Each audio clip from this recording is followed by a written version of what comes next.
Welcome to the Women's Hoop Show. Once again, we've got a loaded episode for you because how can we not? It's the trade deadline. The trade deadline, well, has officially passed. We are recording this on Thursday, and a handful of teams made significant moves that could reshape the playoff picture. We'll break down the confirmed trades, plus analyze the players and teams who didn't make moves, and what that tells us about league dynamics heading into the home stretch. Then we hit the court for this past week's top game recaps. And finally, unfortunately, again, we have to take a serious look at the WNBA's escalating fan problem. Yes, that problem, you know what we're talking about. Multiple games have been disrupted by fans throwing sex toys onto the court, putting players at risk, and drawing harsh criticism from coaches, league experts, and the league itself. So I'll walk you through what's happened, how the league is responding, and why this isn't just about bad behavior, but it's also about disrespect for women's sports. So we'll talk all about it. Let's get into it. Autumn, welcome back to the show. What a time for you to come back. What a time. Man, I couldn't wait to come on this podcast. I'm like, I get to yap with my girl Jordan. So much shakeup going on, the moves, the trades. It's been so spicy. So I was so excited to hop on this pod with you, girl. So spicy. I like that word. It has been spicy, which I feel like, you know, we talk about, I think I've talked about this the past couple of years, and maybe I should just stop saying it, but mid-season is typically not popping like this, but I am so happy that it is. It really elevates the spice level. 1000%. I live for spice. Even today, we're recording this on Thursday. I'm like, okay, all the trades that are going down with the Mystics, the Suns, like I live for those type of alerts. Shout out to Alexa Philippou. She's been on it with the trades. Kendra Andrews as well. It's been fun to see like those live reports come in and how rebuilders in a sense are building for the future and contenders are trying to crank it up a gear when you think about the playoff push. So I'm loving it. I know we'll dive into it, but I think a lot of teams are setting themselves up for success for the now and later. It has been this very interesting play. It's been kind of looking at teams under a microscope like, okay, which way are you going to go? CBA is rolling around. That could change some things. So are you in a win now mode? Are you thinking about the future? Also want to shout out that we had another episode drop this week with the former GM Angela Taylor.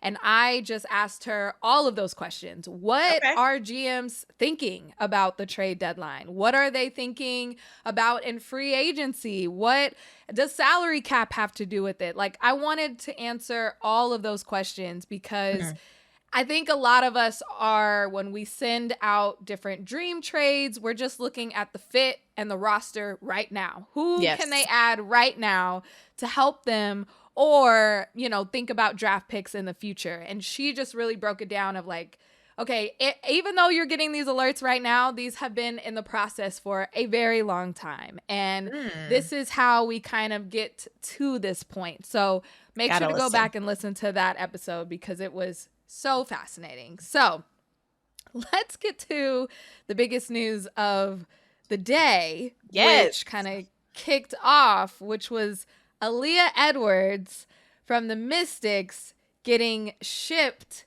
to the Connecticut Sun for Jacy Sheldon and a first-round pick swap. That news comes up on your feed. Your initial reaction, go. Shook, because obviously, literally shook. Obviously, the rumors that were going around was like, okay, we might have thought, you know, Aaliyah Edwards would possibly go to the Dallas Wings, reunited with Paige. We saw her minutes diminish, obviously, in her freshman campaign, averaging about 22 minutes as a starter this year, derailed by injury. And then also a loaded front court with the Mystics. You got Shakira Austin, who's been balling out, Kiki Ariafin making an impact in her rookie year, and Stephanie Dolson as well. So that's already loaded. Now you're trying to find your minutes and also get back healthy. averaging 13 minutes. So we knew this was kind of brewing in a sense, but I did not expect her to go to the Connecticut Sun. However, I do like the move in a sense, knowing that, a Husky is back home. She'll be Yeah. able to learn alongside of an OG and Tina Charles. It seems like this is Tina Charles' homecoming type of year. So kind of passing the baton in a sense. And she'll be reunited with Olivia Nelson-Ododa. They shared the front court in their UConn days. They made it to the championship stage, back in 2022, I want to say. So this is going to be a perfect opportunity for Aaliyah Edwards to gain more minutes. Didn't expect the trade, but super excited to see what's in store for her to really showcase what she can be. We saw that in Unrivaled. Now we'll continue to get it for years to come because she's so young in the WNBA. Well, you mentioned Unrivaled, and I think that's the thing that kind of shocks me the most about just how her season has gone, because I was just expecting it to go so differently based off of the incredible offseason that she had and rookie season that she had. Like, I thought the momentum was going to continue to grow, and I feel like the Washington Mystics kind of, they've been brewing, like you said, this rumor for months, not even with the trade deadline looming. It's just been like, will they, won't they? It was kind of a matter of time. And I want to, credit and give flowers to Aaliyah Edwards because she still played her heart out. She still tried to battle back from injury. She answered a ton of questions being asked her way, like, are you getting traded? Where are you going? Where do you want to go? Which is so hard to try to think about that part while also trying to be in the present. So I think she did a great job trying to manage that. And I'm sure there's a little bit of relief in knowing, like, okay, at least I know that I'm being traded and I can kind of start fresh somewhere rather than feeling this buzzing around how a team doesn't want me anymore, because that could be really hard. So I totally get that part. On the other side of it, I was on a live stream earlier today with Angel McCautry, and I think she brought up a really good point. Like, Connecticut could be maybe going to Boston, and there's a new opportunity in a bigger market that could fit her in the future. And so, yes, this year is kind of looking bad, but if you think about maybe years to come, she could be one of the faces of the Connecticut Sun / future Boston team in the future. One thing about it, you want to build around a player like Aaliyah Edwards. She has that championship pedigree. She is going to be a phenomenal vet in this game. I think about her versatility, like all the tools that she has in her bag, that face-up game, how she has a beautiful touch around the rim. It's going to expand beyond the arc consistently.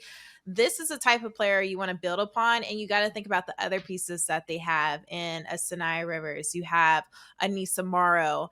Like I mentioned, Olivia Nelson-Ododa, she's young in her career, and there's that familiarity. And one thing about it, she's coming from UConn. She's going to have that fan base around her. She's going to bring in that type of energy. I think this could be a hidden blessing in a sense, with more minutes to showcase, okay, I'm actually one of the top players in this league. And I already showed that and made that statement here in Unrivaled. Here's that and more in the WNBA. I just need the minutes to do it. Obviously, coming in her rookie year, she was able to showcase a little bit of that, but you're still trying to learn and find your way. Now she's going to have that free space to really learn and grind, especially under a Tina Charles. I'm excited about that connection, Husky connection as well. But, the sky's the limit for Aaliyah. She's going to be fine, and I'm excited for her to showcase that. Me too. On the other side of this trade is Jacy Sheldon, who is going to the Washington Mystics, which I thought was really interesting. Couple things I want to point out. So Alexa Philippou, she reported that, sources say that while Jacy Sheldon was happy off the court in Connecticut, she sought an opportunity to be better utilized on the court, which this trade to DC provides. So that's another thing that we have to keep in mind is like, this is her third team in 2 years? So I do commend Jacy for being super adaptable on wherever she goes. And I think that this is going to be another place for her. Mystics reporter Kareem Copeland, he talked about how the Mystics are number 10 right now in the league in three-point shooting at just over 30%. Sheldon is shooting over 40%, 41.2 from beyond the arc in 28 games. She's over 35% in her 2-year career. So that's going to help them in an area that they need help in. I think she's going to be able to shoot the ball with freedom and be that defensive dog that they lost in the next trade that we're going to talk about. And so I think this is also a win-win, even though it kind of came as a surprise. I think both of these players are going to find a fit in their new home. Yeah, coming in during the off season, before this season, I caught up with Jacy Sheldon. I work for the Big Ten Network, so she was at an Ohio State game. She is on the coaching staff for that team. She was so excited about this new move to the Connecticut Sun because she's going to get utilized in a way with more minutes. Obviously, not the best fit in a sense, so she wanted more for herself going to the Mystics. But I think that opportunity still presents itself, and I love the way she works. Like Jacy Sheldon is an engine. She's a motor. She never stops moving. She has a quick first step. She's a staunch defender, super disruptive, active hands, 3-level scorer. So that three ball is going to be flying for sure, but she can also take it off the bounce, get in the mid range, put pressure on the rim. But she's also a floor general. When I think about, the Mystics losing Brittney Sykes, now you get another floor general who can organize your offense. Maybe you can have 2 playmakers on the floor when Georgia Amore comes back due to ACL injury. Like, this team is this franchise is making it clear that it is based on a youth movement and they're building for the future. They got about 3 first-round picks going into next season in the 2026 draft class, which is loaded. We could see Lauren Betts come out. We could see AZ Fudd, Flau'jae Johnson, Olivia Mouse, Tanai Latson, Reagan Beers. There's so many names that could come out in 2026, and you pair it with these young pieces like a Kiki Area-Finn, Sonia Citron. Like, already they've exceeded expectations, obviously with the help of Brittney Sykes. But with what they have right now, it's exciting to see what they're building. And Georgia Amore is Georgia injured, Amore. and she will be back. She's gonna be tough next season. Are you kidding me? It has been clear, and I think Alexa Philippou reported this too. The Mystics weren't shy about being like, "Hey, we got a bunch of picks this year. We are looking towards the future." And I think with this trade, and then also the trade that happened earlier in the week with Brittney Sykes going to the Seattle Storm for Alicia Clark, Zia Cook, who the Mystics waived, and another first-round pick, it has been on full blast. If you didn't know before, now you definitely know that the Mystics are like, give us 4 years. Give us 3 years. We are going to be We're marinating. Really, really good. Don't worry about us right now. Don't look over here right now. But in 3 to 4 years, we're going to be great. And you think about, that's how the Aces got to their championship team. Those were number 1 picks, high draft picks over time that kind of built it. Someone said, this is looking like the Oklahoma City Thunder and what Sam Presti was doing. And everyone doubted, why does he have so many picks? Okay, but years later, they win the NBA championship. So you have to kind of be in for the ride for the future. And I know Mystics fans don't really want to hear that because it's been a ride since like 2019. But it's coming. It's coming. It's okay. No, it's totally fine. Like, if you weren't shooting with us in the gym, that's fine. See us in about 4 years. Don't talk to us. I'm cool with it. Like, this is full on post Elena Delle Donne era. Like, they are full in this rebuild. And I love the fact that they brought in another vet and Alicia Clark. Like, Stephanie Dolson's still on the team as well. Because when you look at the rest of the roster, no one has more than 4 years of experience. So now you get a pro's pro, a vet in Alicia Clark, who has won on this level, knows what it takes. You get that presence, that voice in the locker room. And I can only imagine the impact that's going to have on a Sonia Citron, a Kiki Area-Finn, all these young players who get to listen to that veteran player. And she's still a bucket. Like, she's a 3-and-D type of player.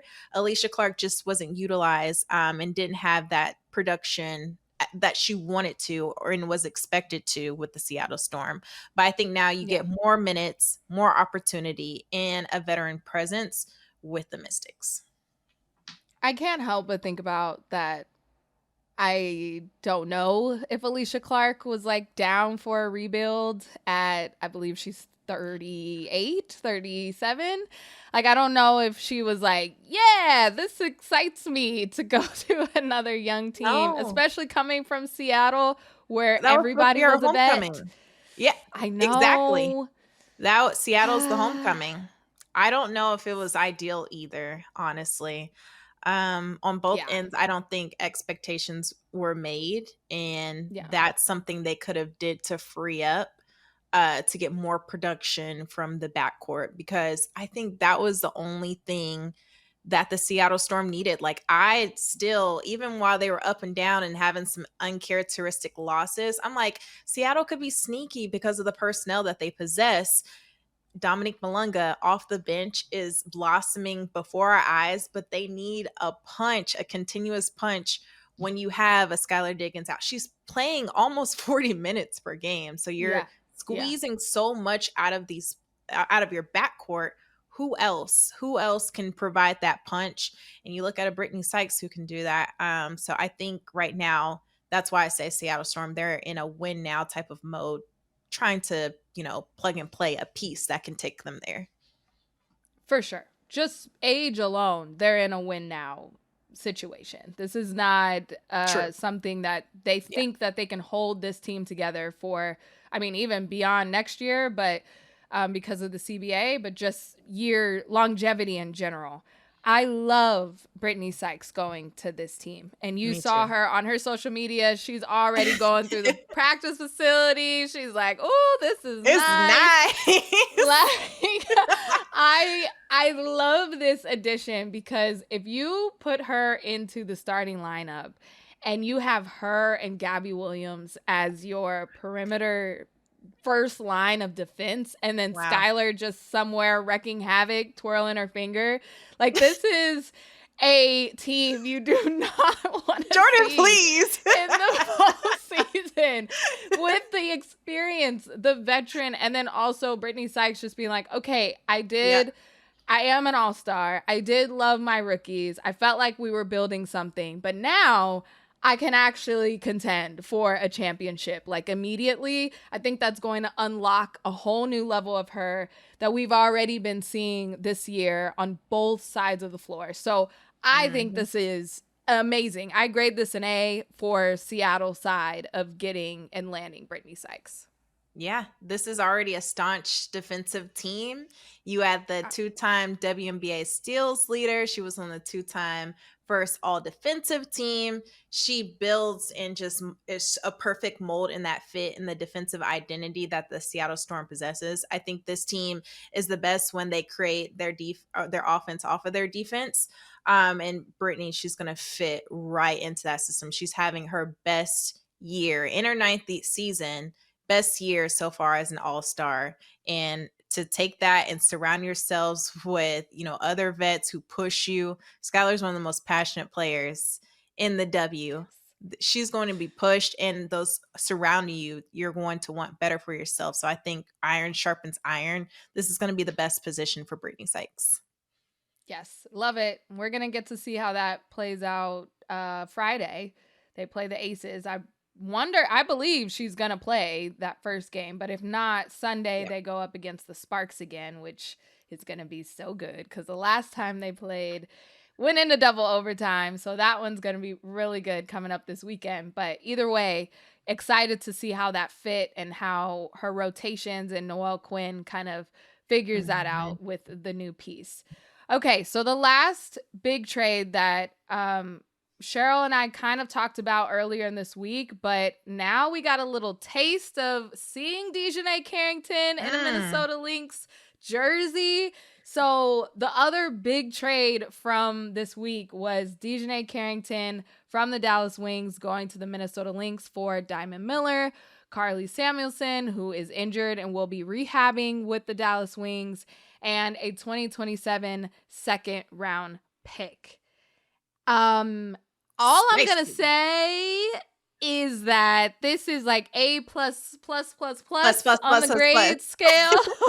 The And rich getting after that richer. first game, DiJonai said, "This is the first time this season I actually had fun playing I love that. basketball again," which was not a shy jab No. to the Dallas Yeah. Wings. Yeah. So I love it. I love it, Autumn. I love Tell us it. why this is so great. This is amazing because DiJonai Carrington is already just a seamless fit for the Lynx. Her arrival is just strengthening what's already the league's top ranked defense. Like, she is one of the best defenders in the WNBA. She's going to be tasked with guarding the best top perimeter player on the opposing team. She's a downhill player who's going to thrive in their offense as well, in their 5-out offense. She plays with pace. There's going to be a lot of steal and score opportunities, and she's also going to benefit on the run out because I think she's so athletic, so fast. And she's just flat out tough. Like, she fits into exactly what Cheryl Reeve wants in a player. And now you just add another defensive weapon to the arsenal. But the thing that I love the most for DiJonai is she's going to be set up for success. Like, for the Dallas Wings, these were cool pieces to put together, but it was like, okay, they might make the playoffs. Obviously, we didn't see that come to the fruition. There's still more time, but with DiJonai, that wasn't in the picture. But you're asking a lot, and this is something that when you plug in DiJonai Carrington, she doesn't have to be the top 2, top 3 scorer, Right. like the Dallas Wings was asking her to be.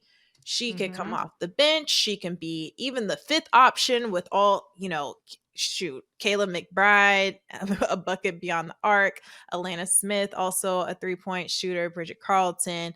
You got Nafisa Collier baiting it down low, hoping she returns very soon. Courtney Williams in the mid-range, 2-man game. There's so many offensive weapons that you have. There's no pressure whatsoever. She can get her opportunities naturally, still and score, as I mentioned. And it's kind of the same setup with the Connecticut Sun when she had her MIP year. Like, she had an Alyssa Thomas, a Bree Jones, Marina Mabry, and DeWanna Bonner. She didn't have to be that go-to player. She just got in where she fit in, still and score opportunities, setting her teammates up, attacking the rim, kicking out. Like, she was that perfect complementary piece that now I think she can do this same exact thing for the Minnesota Lynx. It's like when you can play your position and have a coach that is empowering you, that good things happen. It's crazy how that works. And in that first game, 18 minutes, 13 points, 4 rebounds, 2 assists, and 2 steals, I believe, on top of that. And when Cheryl Reeve was asked about DiJonai after the game, she just got there. So it wasn't like you're going to learn the offense or do anything like that. And Cheryl Reeve said, we just wanted her to play free and play without any thought. That's like what she said. And I think that's so important when you get back to the basics, especially when you're in a situation where you're not happy, you're not being utilized the best, you're losing a lot. Like, this is the best way to just say, go have fun. Go hoop. And when you get that, go hoop. Go get steals. Run the floor. All the things that you know how to do. You get 13 points in 18 minutes rather than, like you're saying, she had to create offense for herself in Dallas. And that's just not, that wasn't her thing. It wasn't her thing. Yes. So now she's going to be able to get those slasher baskets and tips and breakaways. And also, Kayla McBride is like, woo! Like, I was a primary defender on the outside, but thank girl, God, you got it. You got it now. Go, younger legs. Go. Yes. That's you. So all of that makes it for a great trade. I love this move so much. Like, she can naturally just go out and hoop and let the game come to her. If offense comes, it's there, but we're not asking you to go out there and drop 20. We're not. We're asking you to go out there, defend at the highest level, which DiJonai is going, you don't even have to ask her to do that. And organically, she finds those buckets.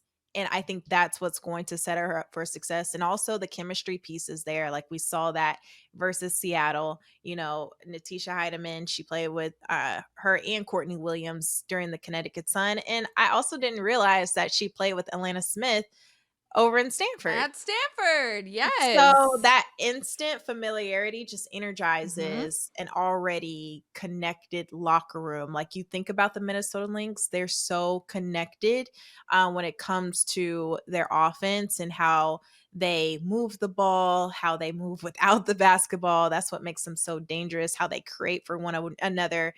DiJonai is going to be that perfect fit for that.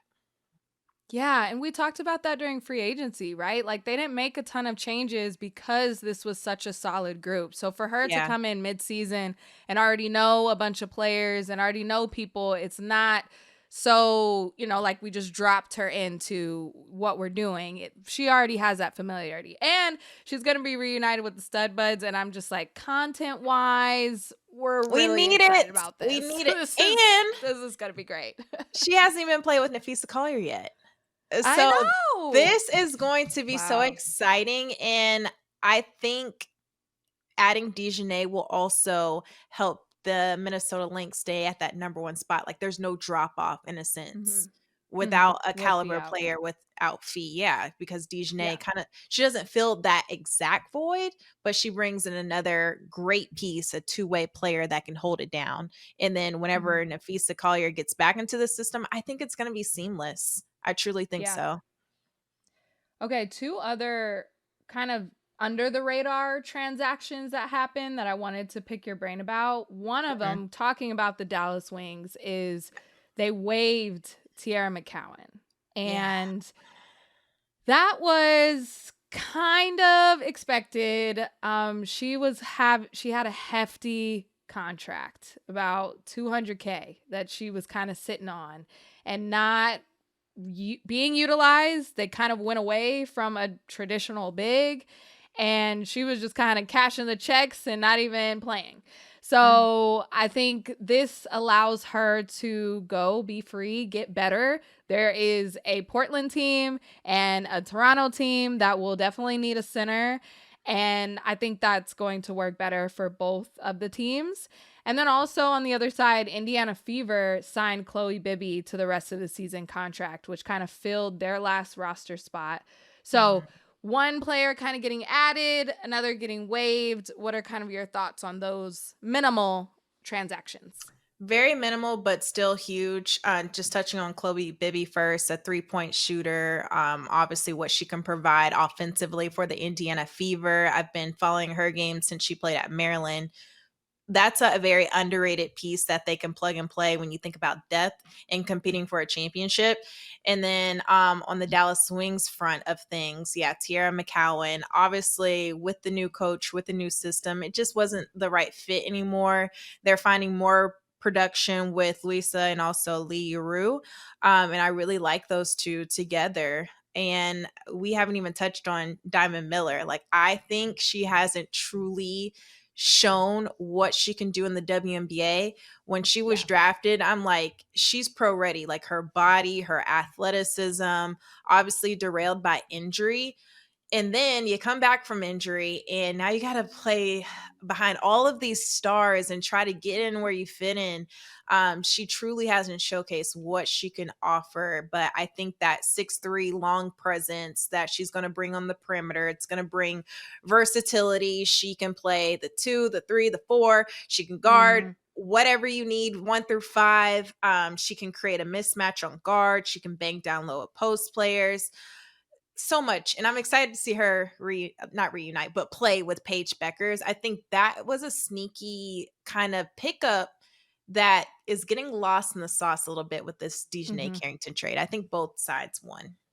Yes, yes, that's such a good point. I think especially this year we saw glimpses of Diamond Miller kind of showing who we thought she could, but Glimpses. that was Yep. only because the Minnesota Lynx were blowing people out, so she got minutes. But that's kind of the negative of being drafted to such a good team, because Yeah. we know that you're great, but it's just not a lot of opportunity there. Dallas is the land of opportunity right now because there is no expectation to win or do anything. So go ball out and showcase yourself for other teams or to stay there and have a bigger role in the future.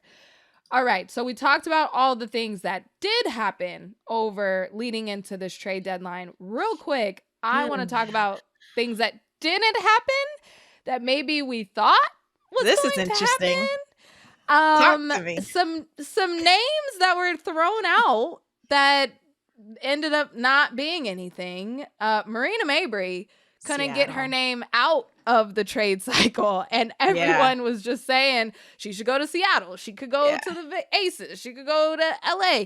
It was so many places, but she stayed put.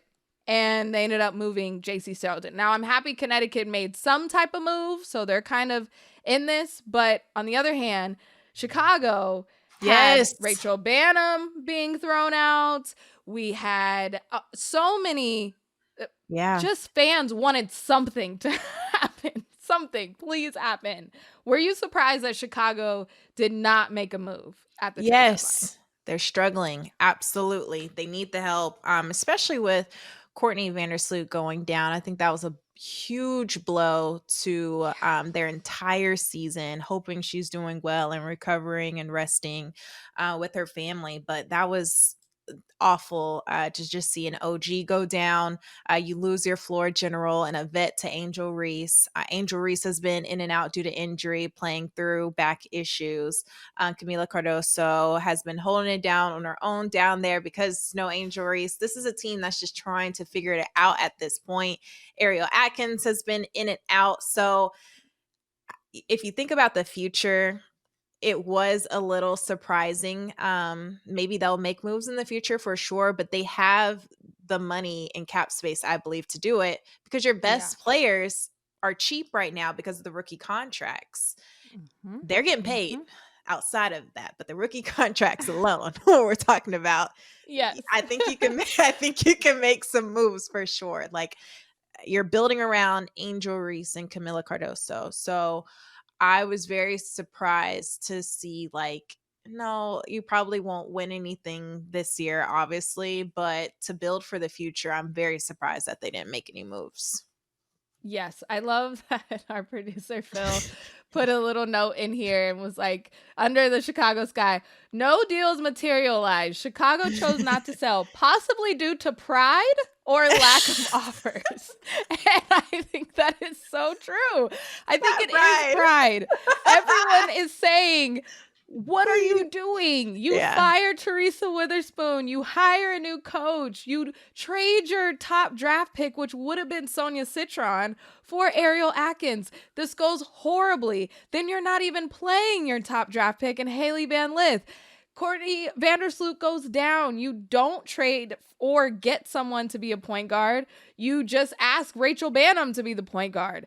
And there's so many things that at this point they're like, you know what? We just have to be prideful. We got to keep our foot down or else we have to give way on all of these things. Yeah. It has to be that at this point. It has to be. It truly has to be. And I don't know what goes on behind the scene conversations or whatever. I even remember when Ari McDonald was hooping and then she was off and I was like, okay, Chicago Sky, like respond. Pick my girl up or something. But I don't know if there was a side conversation in a sense where like, okay, no, we got you, Aries, stay put. We'll bring you back on as far as Stephanie White having these conversations. I don't know, but that's like she was able to be brought back to the Indiana Fever. But that's also another missed opportunity, getting a floor general and seeing how well Aries playing right now. So many missed opportunities, and like that balloon just keeps getting deflated and deflated and deflated. Like, yikes, it's bad. And I want more for my girls, like Angel Reese and I think Camila Cardoso. They're gonna make an incredible tandem. Got to get them some help. Have to.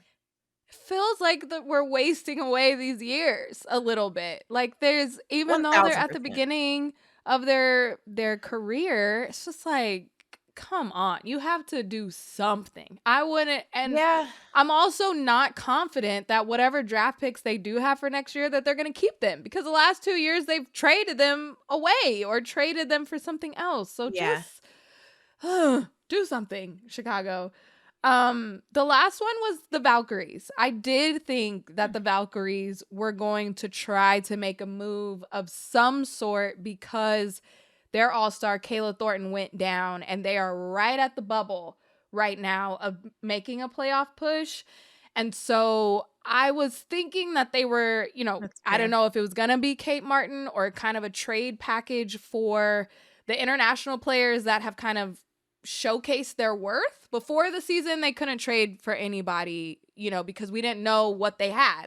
Now we can see what they have. So I was thinking Xana Lassini maybe, or Kate Martin's name was also thrown out there. So I thought the Interesting. I Valkyries didn't were see gonna that. make I thought they were gonna make a Really? move, but they didn't. They're like, we sticking with what we got. So Yeah, out of everyone, I thought they would stick definitely beside Kate Martin, but obviously mhm. rumors. But knowing that connection and what she brings, the connection already with the Aces, with Coach Nasake. But she, yeah, I didn't see that, but I agree with Kayla Thornton going down. You need an extra push for sure.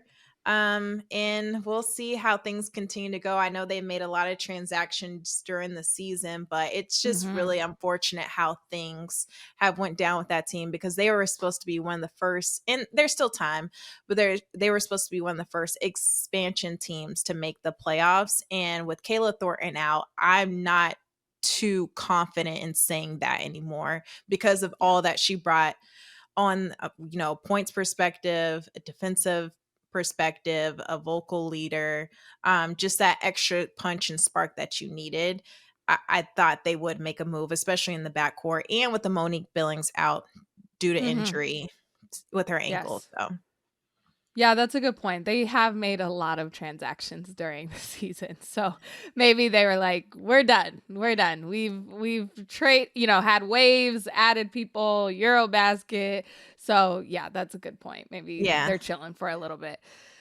All right. Well, what a week so what a far. week it has been. Yikes!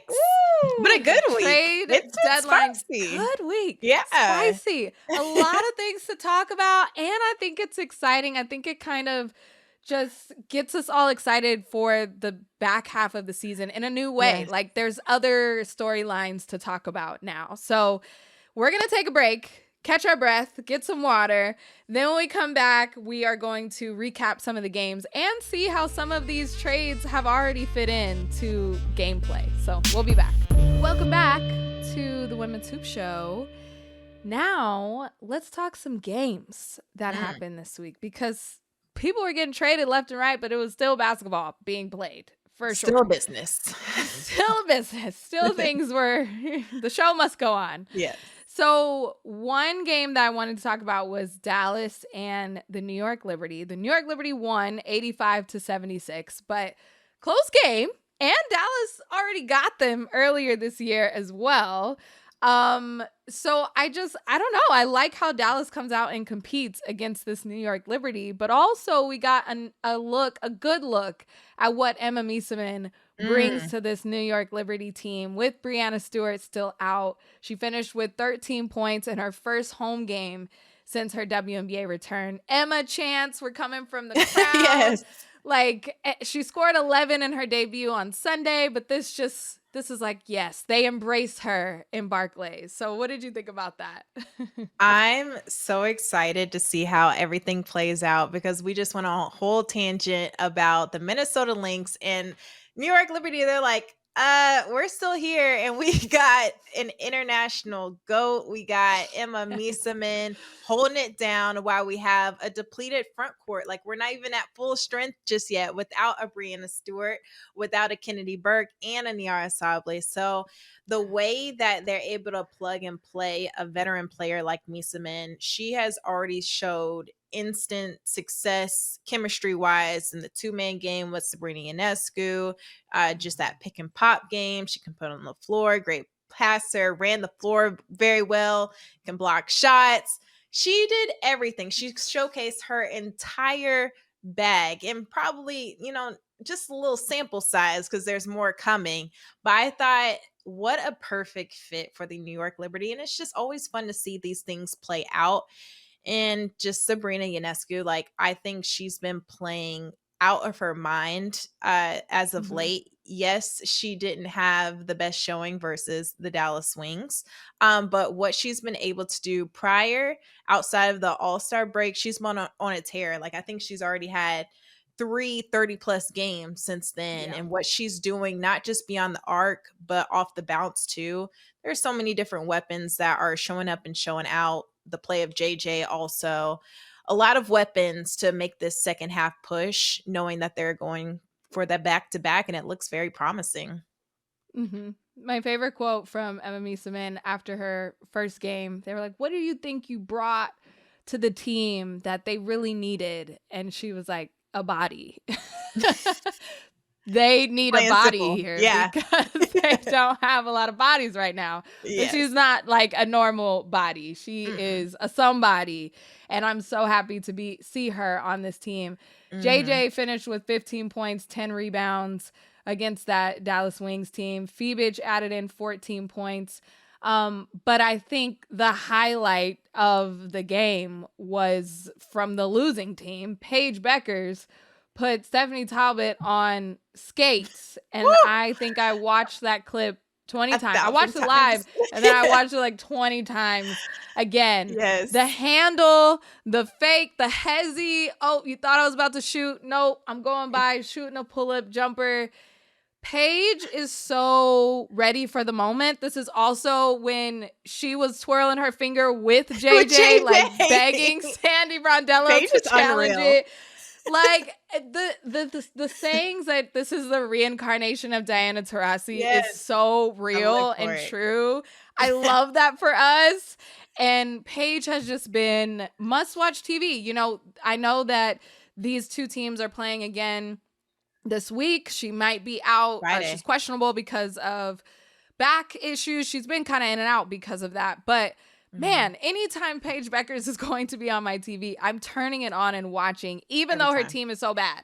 But it's her. She is I'm good. locked into Paige for sure. No, this rookie is playing like a vet, y'all. Like, Paige is different. Her transition has me in awe. Like, her transition from the NCAA to the WNBA has been so seamless and just impressive. Like, a 3-level score, but she does all of her damage in the mid range. She's so efficient. That Mhm. handle, I mean, she has the ball on a string. It's hard to keep up with. She's just making pro moves out there. Like, I think she's so calm. She's never sped up. Her shot is never changed.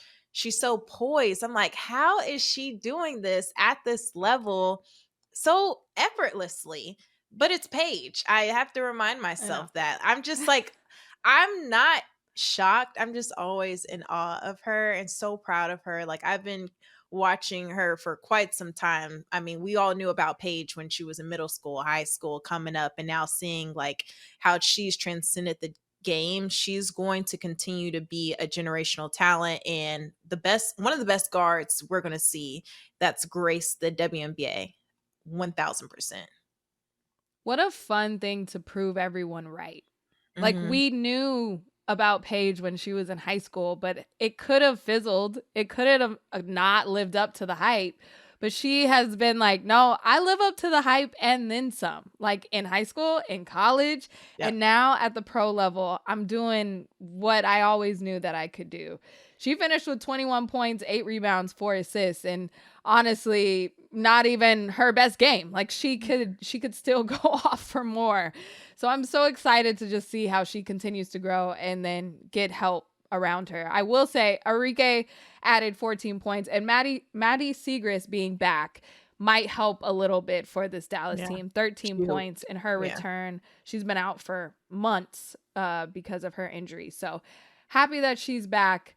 But the New York Liberty, I'm sure, are happy to get back in that win column. They definitely want to string together some wings, but the Dallas Wings did not go down easy, and they got to play them again on Friday. So we'll be Mhm. watching for that matchup. That should be interesting. Yeah, I'm All excited for right. that one. Me too. Me too. Mhm. Indiana Fever, LA Sparks. That was a good game. The Sparks scored 100 points again, by the way. They are reaching 100 points very easily these days. Mm-hmm. Good for them. The Fever had 91. So it was a close game, but 2 words for you. Rickea Jackson. Yes. What the heck? This woman is so good at basketball, and we knew she was going to be good. Mm-hmm. But again, still surprising us and having 17 points in the second half, hit a dagger 3 with about 6 minutes left to just really have this take a turn for the Sparks. And you can just pinpoint this late season surge for the Sparks on when Rickea started playing very well. When she came back from injury, started playing like herself. This is really a huge piece to them. Kelsey Plum added 25 points, 11 assists, but Rickea is just making the engine go. It's really, really awesome to see. Rickea Jackson's having a I'm here type of year. She has been pro ready since she stepped onto the scene her rookie year. Her body, her athleticism, her length, her skill, like she is literally a guard in a post body. Like her versatility that she possesses, she's a 2 to 4 type player. She can bang down low with posts. She's a mismatch for guards because of that length. Like, I love that she's having this type of year. This is the type of player we knew she would be here in the WNBA. And I keep going back to this, but I think it's because the game has been simplified for her with all the injuries that were going on during the rookie year, missing out on Cam Brink. She had to stretch herself in a lot of different ways to fill a lot of different voids as a 3 and a 4. Now she's able to just focus in on being the 3 for this team, and she's like skyrocketing ever since. And now just that comfortability, that confidence that she's showing is what we're seeing. Adding pieces around her, adding a Kelsey Plum too, how they're able to work off each other, having someone to set you up, that just takes the load off of you. And I can only imagine just now, okay, I got through my rookie year. Now it's my second year. I know what to do. I know where I'm comfortable. I can just go out and keep getting 1% better every single game. Oh, yeah. And you mentioned Cameron Brink. I'm so happy to see her back playing basketball on the floor. Same. In this game, she tied her career high in blocks, and this is only her 3rd game back. She had 5 in the game, especially a 2-hander that everybody was like, well, we know you played volleyball. That was a legit block above the net. Also, Azurá Stevens, man, someone who we talked about it during All-Star, was one of the biggest snubs because of the season that she's having. Also in the most improved player talks for sure. 19 points, 7 for 8 shooting. She went 5 for 5 from the 3-point range and hit one of those threes with about 1 minute left to stop Indiana's comeback, because Indiana was coming back. Azurá Stevens has been huge for this team, and you see how they're getting up to 100 points so easy with Rickea, Kelsey, Azurá. De'Erica has 16 points. Cam Brink's gonna start her scoring too, but right now she's like, I got the blocks, I got the key covered, don't worry about it. I'm excited for these Sparks. I have them right now getting that last playoff spot. Absolutely. I think they are right there. They're right there. 1000%. They're right there. Top 3 offense in the league. Cam, her presence alone helps out on the defensive end. When shots aren't falling, you can rely on your defense, and we saw that come out into play. Out of the All-Star break, they've been on a tear, and I think it just took time. I think it took getting pieces back like Cameron Brink, a Ray Burrell as well, the play of Rickea Jackson, the consistency of De'Erica Hamby, and also Azurá Stevenson has been phenomenal. With a new coach, new pieces, working through injuries. We knew all of this is going to take time, but right now the Sparks are surging at the right point of the season. You want to play your best basketball at the right point of the season, the Sparks are checking off that box. Yes, yes. They're now 3-0 versus the Fever, which I think is super interesting. Kelsey Mitchell, 34 points, 7 made threes. A key part to their 21-5 run when they started kicking down doors trying to come back. Natasha Howard, 17 points. Aaliyah Boston, 15 points, 9 rebounds. Without Caitlin Clark for the 8th straight game with her groin strain. Up until this point, you know, this was still a close game. The Fever have been getting some wins without CC that I have been really impressed by. But for the Sparks to kind of say, I know that you guys are getting some momentum, but we have all the momentum right now, so we are going to beat you again for a third time is a big deal. 1000%. Huge. Okay.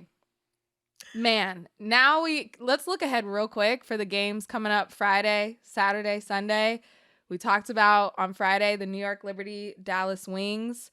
We have the Seattle Storm versus the Aces. Maybe we'll see Brittney Sykes for the first time in that game. Yes. And then Sunday, again, Minnesota Lynx versus New York Liberty. Now, this is going to look a little different because it's not going to be with Breanna Stewart or Napisa Collier. So not going to be quite the rematch of the finals. But the last game did not disappoint when they met on July 30th. So I think still I just am excited to see these two teams square off. But it's kind of nice because it's not the full preview. We're going to get it in the finals and they're going to be different teams by that point. No, it's like a good chance we're gonna get these two teams in the finals, and it's like, okay, no one knows each other truly just yet. We haven't faced each other at full strength. It's gonna be definitely a sight to see for the finals if we do get that matchup, and I think it'll make it even better that, you know, it's fresh for everybody. For all matchups, it's gonna look completely different. It is, though. That's going to be really good. Also on Sunday, Seattle Storm, LA Sparks rematch after their double overtime. The Sparks won in double overtime. Seattle Storm's fans were not happy with those calls at the end of the game. So there's going to be some fiery, some spiciness, all of it. And then you have some new pieces on those teams too since the last time they played. And then Atlanta Dream Phoenix is also Sunday. I know that you have the inside scoop. Is Ryan Howard back? It's August. How's she looking? She's still working her way back per the team. Okay. I did see an injury report today. They're facing the Chicago Sky. Brittney Griner is still out and Ryan Howard is out. So it is August, but they're trying to make sure they're bringing her back, easing her way back in, obviously for longevity purpose. But the way they've been holding it down without those two pieces, I know the Mercury, they're going to want their lick back. For sure. And the Mercury, they're no slouch. I was like, whoa, without Ryan is insane. And without BG at this point, too, they're still getting it done. Naz Hillman, you are that girl. Yes. And don't let anyone tell you otherwise. Yeah. Okay. Yeah, Naz Hillman. Yep, Naz Hillman. Literally that girl. I love it. Okay, so basically what we're saying is if you had plans on Sunday, cancel them and clear them because a lot of great games coming up this weekend. All right, let's pay some bills one more time, and then we have to talk about that problem on the other side of it. Ooh, unfortunately. We'll be back. Welcome back to the Women's Hoop Show. That was a deep sigh because of a topic in all of my journalistic career I never thought I would have to cover pertaining to my favorite league. And that is the WNBA and them having a sex toy problem because now it has turned into a problem. And we talked about it earlier in the week on the show, but it's getting worse. It has gotten worse since then. Yeah. I don't know how we got here. I don't know. We were just talking about it, Autumn. I don't know how we get out of this, but it feels like this is kind of where we are in Yeah. the WNBA season. And if you've been living under a rock, or if you don't know what we're talking about, I'm so jealous of you that you don't know what is going Yeah. on. But some backstory. Multiple sex toys have been thrown onto WNBA courts over the past 2 weeks during gameplay, disrupting games, landing near players. It is raising concerns about player safety, the respect of women's sports, the respect of the WNBA, and league security. It has just raised a lot more questions than anything else. The first time it happened, it kind of started as a joke and, kind of went viral on social media as something that was funny. But now it's turned weird, disrespectful, and just not funny at all. And I don't know what we do. Like, there has been, I don't have answers.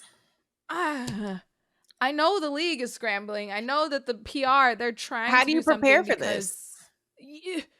you don't prepare. I've heard things of, their other arenas have clear bag policies. So if they're still getting in that way, how is that working? Maybe the league is going to implement a no bag policy, but I don't think that's going to help. The league did come out and set a firm statement that, like, hey, if you do this, there will be consequences. You will have a ban for a minimum of 1 year, and you will be prosecuted. Like, arrest was made for the Atlanta Dream game. So first of all, people, this is not worth it. You are going to go to jail if you do this. That is the dumbest reason you could go to jail ever. Why are we doing this? And then secondly, it's become a trend. So it's happening all over the country. It's not just at one game. Autumn, I don't know. I don't know. What do we do? Where do we go? What's happening? I don't know what we do. I don't know how we even got here. I wish we can get out of this situation. It's so annoying, especially with playoffs about to heat up. Like, why is this the topic that keeps popping up? Like, at first we were all thrown off. It was like a haha kind of moment. It's not funny anymore. Like, it's so inappropriate. It's nasty. It's disrespectful to these women who put their life on the line for this. Like, literally their life has been dedicated to get to this stage, and it's so disrespectful to go to work and have people get things thrown at you. Like, there's no place for this, not just in the WNBA but in sports period. Like, respect women, respect these women, respect what they do. They deserve to compete in a safe environment, a respectful environment. One of them hit Sophie Cunningham, like, ew. Yeah, I know. Imagine doing your job and people are throwing these things at you. That's, to me, it's nasty and inappropriate, and I need it to stop. Like, I don't have words for it. It's just disrespectful at the end of the day. And you want to feel protected when you are at your job, and that's why it's raising some eyebrows around security as well, because it's like, hey, we are just trying to do our job, and now we are scared to do our job because things can be thrown at us. And it started in Atlanta, Chicago, LA, both in Phoenix and New York. The sex toys didn't make it onto the court. They were stopped in the stands. But this is an ongoing trend. And again, we're recording this Thursday, and a story that dropped from the USA Today Megan Hall reported that a cryptocurrency group is maybe behind this as a form of protest. The meme coin was created, and the faction began infiltrating WNBA arenas with color-coordinated sex toys to coincide with the launch. So this cryptocurrency group made a coin named Dildo, and it's a green coin, and they're trying to protest against influencers and scammers in the crypto world. And USA Today Sports obtained text messages showing the group's coordination and planning of this event before the coins launch on July 28th, and the first sex toy was thrown on July 29th. So it was an anonymous source, but they're coming forward and saying, yeah, we started this as a form of protest. Think like back in the NBA when people were running onto the court and gluing their hands to the court as a sign of like climate change, or chaining themselves to the basket, kind of like things like that. But it's a green sex toy, and it just got weird. And then they said that it's no disrespect for women's sports. It meant to be as a joke and a prank, but we will look for other options to get our message across. Yeah, please. Like what? This is the worst way to get your message across. So I don't know if it has continued to be that, but they are kind of claiming that they started it and now it has completely gotten out of hand, and it needs to stop. Now there's betting for what color is going to be next. What are we doing? Yeah. What are we doing? Yeah. That idea did not land well, actually. No. Like, what? Like, as a matter of fact, like, that's not what we wanted to. We didn't want to disrespect women. When you thought of the idea, what made you think, this would be fine? Come on. Come on. I just hate that. What a whiplash of, like, we were having serious CBA talks and how women deserve more money and how, like, really important conversations around this league. How did we take such a sharp left turn to this being what this season has kind of been known for? And like you said, Autumn, we have really important playoff games coming up, and the basketball is still really good, and these are the headlines that are surrounding the league, and I'm really disappointed in that. Yeah. So, do better. Think of a better plan. Like the horrible marketing idea. Terrible. Awful. Zero Disrespectful. No, 0 out of 10. Absolutely. Yeah, do better. That's all I got to say. Do better. Okay, well, anyway, damper to end on the episode, but this has been such a fun week. So fun to recap it with you, Autumn. And now what is next week gonna hold? I'm so excited to see how all this I don't know, but I know it's gonna be good. Every single time we link up, we always have a good yap session. I can't wait for the next one. Yay! See you next time. See ya. Thanks for tuning in. If you enjoyed today's episode, be sure to follow on your favorite podcast app so you never miss an update. Your support means the world. And if you're feeling generous, leaving a quick rating or review helps more Hoops fans discover the show. And you can now see us on our brand new YouTube channel. Make sure to like and subscribe there. Shoot us an email at womenshoops@odyssey.com to tell us what's on your mind. We want to hear your hottest takes, your burning questions, and all your feelings about all things women's hoops. We just might feature your note on the show. That's womenshoops@odyssey.com. The Women's Hoop Show is an Odyssey original podcast hosted by me, Jordan Robinson. Today, our co-host was Autumn Johnson. Our producer is Phil Switek. Our video team is led by Kurt Courtney and includes Tim Meikle, Evan Cox, Allison Jeffrey, and Lauren Vieira. Our executive producers are Greg Holtzman, Asha Saluja, Danny Freisinger, Maddie Sprunkeiser, and Leah Reese-Dennis. And special thanks to Moira Curran and Josephina Francis.